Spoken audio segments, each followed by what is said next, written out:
Three thugs lock a cafe door. They think she's prey. The woman in the corner? Ava James, former Navy warrior. Watch the moment a broken watch, an empty wallet, and a dusty road decide who walks out. Ava James picked the corner on purpose. Back to the wall. Eyes on the door. Old habit. Not a cage. A comfort, her coffee cooled untouched. Her watch face was cracked. The second hand frozen at 02:17, she never fixed it. The brake kept her honest midday hum. Steam hissed. Plates clicked. A scone crumbled under a laughing couple's thumbs. The bell over the door chimed. Three young men drifted in, not together but together. Backwards caps. Empty smiles. Eyes that owned nothing. The first one scanned the room like he'd lost something. The second kept scratching his cheek. A white line where a blade had once said hello. The third fidgeted with a keychain. Nervous fingers. Jitter that looked like rain before a storm. Ava's gaze slid past them. Not startled. Not bored. Measuring, she lifted her cup. Smelled burnt caramel. Set it down. The barista, Maya, called out a name and no one answered. The men drifted wider. One near the door. One near the counter. One near the windows, not random. Angles, not luck. Ava felt the old map unfold in her head. The man by the counter leaned in. Be a shame if your register jammed today, he said. It sounded like a joke pretending to be a joke. Maya's smile flickered. Her hand slipped under the counter. Panic button, or nothing because this wasn't that kind of cafe. The couple stopped laughing. The bell chimed again. Then a hand shot back and flipped the sign to closed. The man by the door slid a chain through the handle. A padlock snapped shut like a period that had been waiting all morning. A baby fussed somewhere near the back. A spoon clinked on tile. Ava's broken watch watched nothing. The leader turned. Phone's on the table, he said, soft. Like a lullaby that didn't care if you slept, Ava's phone was already on the table. Face down, screen dead. Her empty wallet sat beside it, thin as a secret. 2 receipts. 1 photo edge peeking up. No cash to steal. No distraction to give. Hey. The scarred one reached for Maya's wrist. She flinched. His other hand dipped. Steel flashed. Not large. Enough, Ava's chair whispered across the floor. The room inhaled. The leader saw her rise and smiled like he'd spotted an extra coin on the sidewalk. Sit, he said. The blade nudged Maya's apron tie. The baby's fuss peaked. Somewhere outside, a truck downshifted. Inside, time narrowed to the knife. Ava's fingers closed around the cold handle of her coffee cup. The leader took one lazy step toward her table. He opened his mouth to say something clever. The door chain rattled. Someone tested it from the street. The leader's smile fell. His eyes thinned to needles. He lifted his chin at Ava. Make them go away, he said. Ava smiled back, small and tired. Gladly. Porcelain and coffee bit the scarred man's wrist. He dropped the blade. It kissed the tile and bounced, Maya gasped. Ava didn't watch the knife land. Her left palm found the leader's throat. 3 ounces of pressure. Enough to turn his pep talk into airless quiet. The nervous one lunged from the window. Big jacket. Empty courage. His hand vanished into the pocket. Don't, Ava said. He did. He drew a cheap pistol, the kind that rattled like loose change. He was shaking. Fear makes elbows stupid, Ava slid left. Not far, a breath width. The shot tore a sugar packet in half. White grains burst like a swarm. The leader clawed at her wrist. His eyes watered. He tried a headbutt and met her forehead the way surf meets rock. He went down, knees first. Ava let him keep his breath. For now. The nervous one blinked at the sugar snowfall he'd made. Shock tightened his face. He aimed again. Ava lifted a chair. Wood met forearm, he howled. The gun skittered past a napkin caddy and under a stool. Under the bar, Ava said to Maya. Maya scrabbled. Press the button that did exist. Somewhere a light began to blink on a wall Ava couldn't see. The scarred man swung wild. Ava let the punch arrive and left the space before it did. He staggered into the pastry case. Glass webbed. Frosted letters shivered. Ava saw the reflection in the cracked pane. In the street beyond the window, a dark sedan idled. Tinted windows. Not idling, waiting, her chest cooled. Target plus backup, or bait plus hook. The leader found his feet with a curse shaped like a cough. He reached for the knife and found tile. Ava kicked the blade under the espresso machine and heard it clink against lost spoons. Phone's on the table, he croaked. Spit on his lip, bravado on his tongue. His hands were empty now. His eyes weren't. The nervous one dove for his gun under the stool. Ava was closer. Her boot pinned it, he tugged. She didn't, kid, she said. Don't do this, he looked up. Close now. He saw what she was and flinched from it. What are you? He breathed. Not to her. To the idea of her. Ava's throat wanted an answer. Her watch didn't tick. Sirens whispered from blocks away. The leader heard them too. His jaw clenched. He reached behind his back and came up with a second knife. Ava felt something hot and old rise in her, not rage, a ledger being balanced. She twisted the gun away from the kid and slid it empty across the floor. Maya grabbed it with shaking hands and stuffed it in a tip jar full of singles. The scarred man lunged again. Ava let his momentum write his signature on the floor. Sign here. Thank you for your cooperation. She looked back through the spider glass. The sedan had inched forward. An elbow leaned from the driver's window. A tattoo curled around a wrist. A black coil. It meant nothing to most people. To her it was a name she'd learned long ago in a place the maps called foreign and the wind called home. The sirens grew teeth. A baby wailed. The leader's knife carved the air near Ava's cheek and cut only quiet. Sit down, Ava said. He laughed. Or what, Navy girl? The word slotted into place like a key. Someone in that sedan knew her file. Someone had done homework. Ava's empty wallet lay on the table where she'd left it. The photo edge peeked out again. A boy on a dusty road. Her brother once. Before the road swallowed him and the war took the rest. The leader followed her gaze. He reached for the wallet. Don't touch that, Ava said. The padlock on the door jangled. A shadow fell across the closed sign. A voice outside shouted, then another. The leader snatched the wallet anyway. He opened it and smiled at its thinness.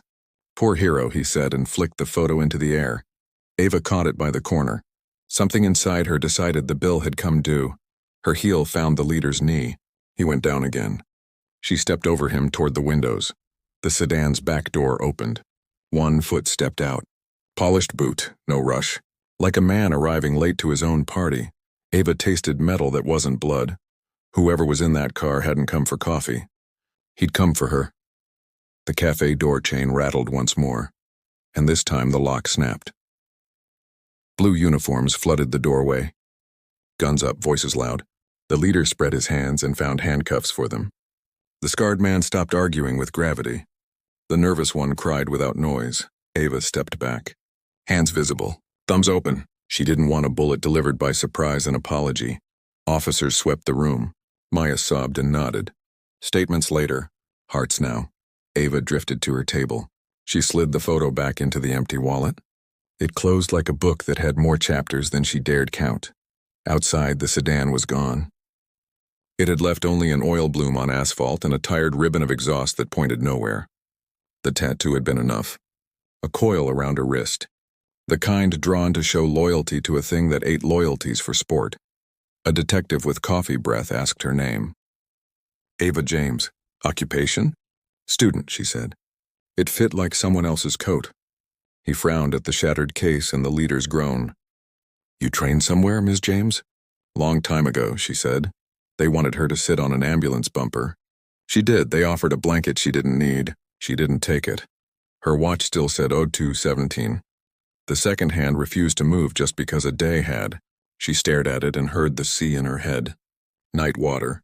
Engines low. Voices without names. Her phone buzzed. Unknown number. One line of text, we prefer windows. See you soon. She glanced at the cafe glass. Spiderweb lines caught the light. Her face was a puzzle inside a puzzle. The detective leaned in. You okay? I will be. Any idea why they'd picked this spot? Milk, sugar, soft targets. She paused. And bait. He scribbled that like it meant something official. They took her statement. They bagged the knife from beneath the espresso machine. They photographed the sugar blizzard. Then they let her go with a card she wouldn't use. She walked. No car, no cab. Her legs knew a route that looked aimless and wasn't. Left, right, pause, watch reflection in a storefront, keep walking. Old rhythm, new city. Same rules. She reached her building. Red brick. 3 floors. A staircase that creaked like a man telling you he'd keep your secret. She stopped at the mailbox row. People stuff lives into thin metal. She pulled her key. Inside flyers, a coupon for a place that sold tacos that tasted like doing your best, and a buff envelope unmarked. She opened it on the stairs. A single thing fell out. A watch band pin, bent. Dull with age, her broken watch tapped her wrist like a memory knocking. She looked up the stairwell. Her door on the third floor was closed. So were all the others. Silence lives thin in buildings, every sound shows, then she heard it. Not in the hall. Inside her door. A gentle click. A decision choosing itself. She slid the pin into her pocket. Her keys were on a loop with a tiny brass coin a sailor had once pressed into her palm. For luck, he'd said. Luck only knows one song, she'd learned.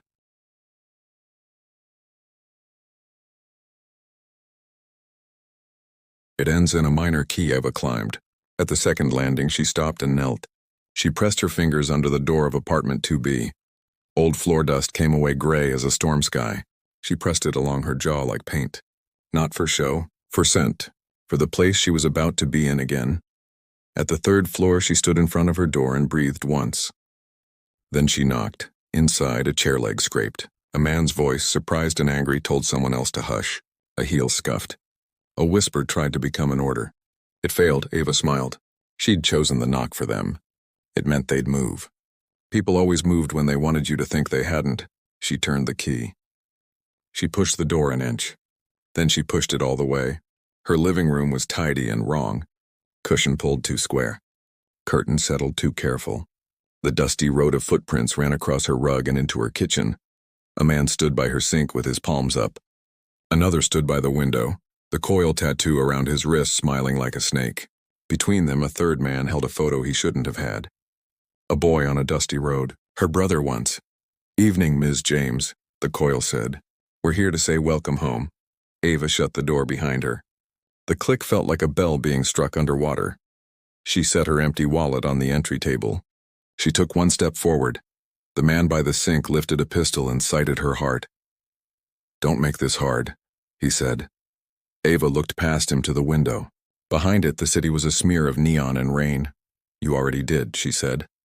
Between the words, something heavy moved in the hallway outside. Boots, more than two. Her door handle twisted from the other side and turned. The latch kissed metal. The door pressed, met the chain she'd installed, and stopped. From the hall, a quiet voice said, "Maintenance." It wasn't. The coil tattoo man smiled. "You have company," he said. Ava's heart didn't speed up. It set its metronome to the broken watch and stayed on beat. "Let them in," Coil said to the man at the door. The man moved. He lifted the chain.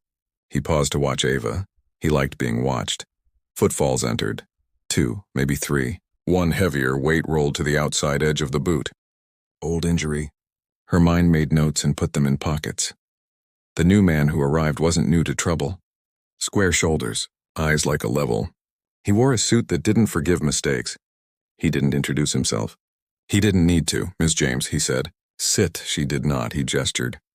The man by the sink shoved a chair with his knee. It scraped a long vowel across the floor. No, Ava said. Talk while I stand, he nodded, amused. Your file said you'd say something like that. My file. She liked the taste of those words about as much as she liked the smell of a flooded engine. You bothered my morning, he said. You took a thing that was mine. People I feed are hungry because of you. You locked a cafe door, Ava said. You pointed knives at small lives, he shrugged. Work is ugly up close, he looked at the Coil tattoo man. Show her, he said. Coil took out a phone. He swiped, he held the screen up to her. A photo, a warehouse, a container door, a stenciled number that made her mouth dry. Tonight, the man in the suit said, before dawn. The road takes what we wish. If we ignore you. He slipped the phone back into Coil's hand. He turned to the window and looked at the city like a landlord. Why am I standing in your living room? He asked himself aloud, then answered himself. Because I prefer precision. Because when I step, the floor learns my name. Because I would rather say please than bury problems. He turned back. Please, he said to Ava. Stay out of tonight. Ava smiled. It wasn't pretty. No, he sighed. He truly sounded disappointed. Loss requires ceremony, he said softly. For that I'm here, he nodded once. The man by the sink moved. The pistol rose. Ava's eyes flicked to her entry table. The empty wallet sat there like a question. Beside it, a little dish with paper clips. A tin coin. The bent pin in her pocket warmed like a tiny coal. She needed a second. She took it. "Tell me something first," she said. The man with the suit raised an eyebrow. "The coil on your wrist," she said to the window guard. "What is it? A snake, a rope? Or the way your boss keeps you?" The guard bristled. He started to speak. The suit cut him off with one small shake of the head. "We're done," the suit said. Boots shifted behind Ava. The hallway men came in. One's breath whistled like a kettle. Ava stepped back. Her heel hit the entry table. She let her weight tip it an inch. The tin coin fell, rang, spun, heads flashed. Tails flashed. Eyes followed. Time stretched thin. Her broken watch said nothing. Her body wrote a sentence, her fingers found the bent pin. Her other hand found the empty wallet. She threw the wallet into the face of the man by the sink. He flinched. His shot went into the ceiling and coughed plaster. Ava stung the face of the hallway man with the coin's spin, a flick of metal that shocked his eye. He shouted. She was already inside the coil guard's reach. The bent pin jabbed the tender web of his thumb. He dropped his weapon like a hot lie. She shoved the curtain rod with her shoulder. It fell, it clanged. Coil tripped. The suit stepped back and smiled like a teacher who'd predicted the wrong answer. The room became pieces. A chair, a blind corner, a cut on Coil's thumb bleeding anger. Ava moved through each piece like they were notes she'd written long ago. She didn't aim for heads. She aimed for wrists and ankles. Plans need hands and feet. The pistol by the sink found the rug. She kicked it under the couch so hard it told the springs about its mother. Behind her, the hallway men recovered. One grabbed her jacket. She slipped out of it. He held fabric and a story about bravery. She left him both. The suit did not move. He stood in her window light and let the city paint his face in neon stripes. "Enough," he said calmly. Then he whistled. It was a short sound. It was not a song. It was a key. From the hall came new steps. Softer, more certain. She knew that tread a man entered. He was clean-shaven. His shirt didn't match the men with him. His eyes were government eyes. "Ava," he said. She hated the way her name sounded in his mouth. Too familiar. Too careful. "Call me James," she said. He smiled. "We met once," he said. "Another coast. You were seasick and smiling through it. I was the one who told you the camera was off when it wasn't." Her stomach went cold. "Agent?" she asked. He nodded. He didn't say which letters on his jacket. He didn't need to. "What are you doing here?" she asked. He looked at the suit. Then he looked back at her. "I'm making sure you don't ruin an investigation." She laughed. It sounded like something breaking somewhere small. "Your investigation just chained a cafe door," she said. His jaw worked. "Collateral," he said. His voice thought it was hard. The suit smiled wider. "You see?" he said to her. "Names you don't say are often said between friends." Agent not named stepped closer. "We need you to stand down," he said. "Tonight. For the sake of people you can't see." Ava watched his hands. Open, appeasing, empty. "Tell me the drop," she said. "The container, the road." "The hour," he shook his head. "You know I can't, that's why I came." The room smelled like old coffee and gun oil. It sounded like betrayal wearing good shoes. Ava took one step between them toward the window. Outside, the streetlight buzzed. Dust hung in its cone of light like secrets on a summer night. She turned back. "Then I'll find it without you," she said. The suit's smile cut. The agent's eyes tightened. The hallway man whose breath whistled took that moment to do something brave and dumb. He grabbed her broken watch wrist and twisted. Pain flared. Honest and bright. The watch face cracked again. A new line slashed across the old break. The second hand twitched. Just once. Ava's mouth opened to breathe, and the lights went out. Black swallowed the room. The city hissed through the open window seam. Someone swore in a language made of consonants. Ava let the dark choose her. She knew this place. She'd trained with goggles off while others clung to green light. She counted breaths. She mapped heat on skin. She listened for shoulders moving under cloth. The man with the whistle breath lunged. She slid under him and felt the hallway with her palm. The wall told her where the door was, where the hinge would be, where a strike would matter. Her wrist throbbed. The broken watch ticked once more in memory or mercy. She found the hinge. She drove the bent pin into the screw slot. Metal squealed. The door sagged. A body hit it from the other side and fell into the room. He cursed louder. The agent said, "Hold." The suit said, almost bored, "Do what you're paid to do." Muzzle flashes stitched brief photographs of the room. Coil's face, the sink man's elbow. The agent's mouth pinched. A bullet ate a piece of her bookshelf and chewed on poetry. Ava rolled under her table and came up by the window. Air moved against her cheek like a warning. She pulled the curtain and rope together. Knot. Anchor. Old tricks. The light stuttered back. Emergency red. It painted everyone the same shade of threat. Coil charged, thumb bleeding down his sleeve. Ava looped the curtain rope around his wrist and yanked. He met the floor like it owed him money. The suit watched, eyes gone flat. He was thinking about contingency plans and how little people fit inside them. The agent raised both hands. He stepped between Ava and the others. "Stop," he said. "To both of you. She's not your problem. She's mine." The suit tilted his head. "You keep strange pets." "Colleagues," the agent said. His voice almost believed it. Sirens again, closer. Neighbors awake. The building paying attention. The suit twitched 2 fingers. His men began to melt backward. They took their losses, their anger, and their Coil tattoos with them.